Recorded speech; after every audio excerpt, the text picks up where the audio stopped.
Ian Garry versus Vincent Luque. I'm not ready to be done with this. I'm not ready to let this one go because the booking catches me off guard. It catches me off guard because Ian Garry has called out a number of fighters, including top pick by you, the fans, Stephen Wonderboy Thompson. They got Stephen Wonderboy Thompson. In fact, they got him on the card that night. They just don't have him against Ian Garry. And so I'm just looking closer at it, all right? Like perhaps there's nothing to see here, but I can't look away. We know that Ian Garry called out Wonderboy. We know that the UFC liked the idea and that they went to Wonderboy with the idea. We know that because Dana White told the press conference, we've already contacted Wonderboy, and he's turned the fight down. You got Wonderboy in the same weight class with the same rules, competing on the same night. It's always difficult to turn a fight down and then go fight that night. I mean, you've got injury and illness, neither which have to be true. You make them up. Oh, my shoulder hurts. I don't feel good. You make them up. You can't make them up and then compete on the very date that you were asked to compete before the injury or the illness. That is not what Wonderboy did, by the way. I digressed down a different road, but I would like to correct that. That's not what Wonderboy did. Wonderboy just said, no, I'm not interested in fighting him. I think in many ways, Wonderboy took a harder fight with Rakhmonov. But I do want you to have these pieces together, because as we start to look at this, I'm going to ask you one question. Who do you feel is in a better position as far as being on a path for a title? Who do you feel is in a better position with a victory? Rakhmonov or Ian Garry? So now essentially what I'm asking you is, are you, the viewer, going to be more impressed with a win over Wonderboy? Do you think that if you beat Wonderboy, you should fight for a championship? Or does you, the viewer, going to be more impressed with a win over Luque? Do you think if you beat Luque, you should then fight for a championship? That's essentially what I'm asking you.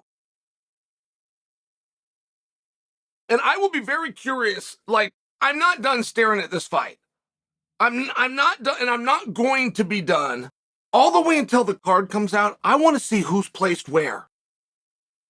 Are Rakhmonov and Wonderboy fighting after Garry and Luque? Are they fighting before? Because that's going to answer our question.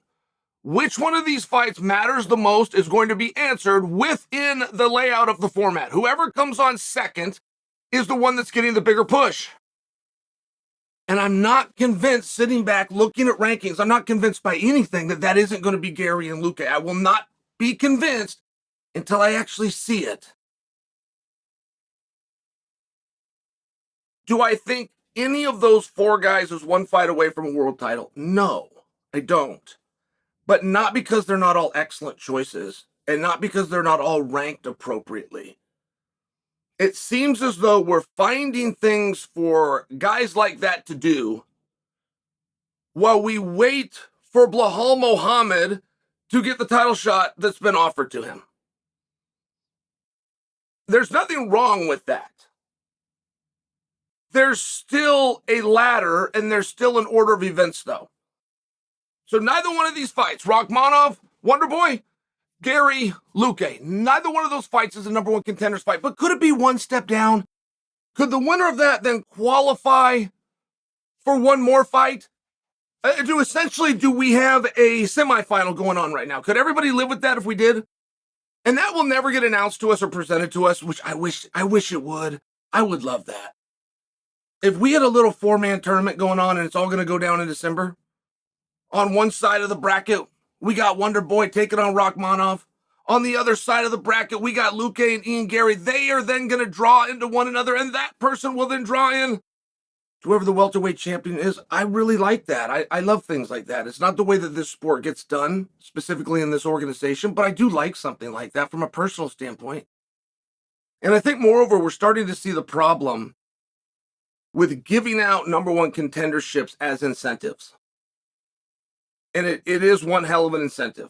And this is coming from a guy who got put in that position and eagerly jumped on it. But it does feel as time goes by that there are some consequences that are a byproduct of becoming named the number one contender. I mean, first and foremost, you're a prize fighter. You're not getting a prize if you're not fighting. And the first time we ever saw this backfire is one of the few times that we ever named a number one contender before the match itself was scheduled to take place, right? It was Francis Ngannou. Francis Ngannou at UFC 246 had a devastating knockout over Rosenstrike. Dana goes to the press conference and says, stop everything. Francis's next fight will be for the belt. Where that became interesting is Stipe and Daniel were to fight for the belt. But that fight was still in front of us. So we had a number one contender before we knew who his opponent was. It was essentially Cormier and Stipe are fighting to get to Francis, which is a reversal of how this is done. Francis, again, it was done out of kindness. It was done out of saying, Francis, we've seen what you can do. Regardless of rumors or you're hearing that Jon Jones is coming up, it doesn't matter. You have proven yourself, and we're going to show you our sincerity back to you. Your next fight will be for the belt. Francis sat around going, hey, I didn't even break a sweat out there. I haven't broken a sweat in 2 years over here. Give me something else to do. I would like to get paid. So it does become a little bit of an interesting spot. I mean, we saw it real close coming up October 22nd in Abu Dhabi, real close to where Volkanovski was supposedly next for the weight class, where Charles Oliveira allegedly, and we only know this speculative, has signed a bout agreement to sign Islam. Charles has never told us that. Charles has told us 3 times he's not fighting Islam, but there is a speculative third party saying that Charles is going to fight that night against Islam. And then moreover, Justin Gaethje steps in the mix. Wins the BMF, calls out Islam. All of a sudden, you have 3 number one contenders, which doesn't work. It doesn't work.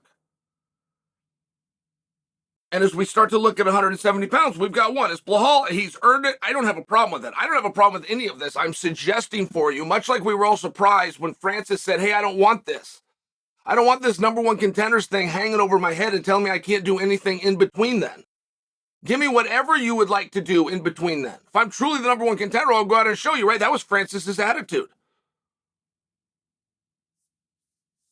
Is that Blahal's attitude? He hasn't waited that long. It hasn't been terrible. But Leon will have fought twice this year. That's not a lot of fights. This will be Colby's first fight this year. I mean, if you're keeping up at that pace, on one hand, you're the number one contender. On the other hand, you're unemployed.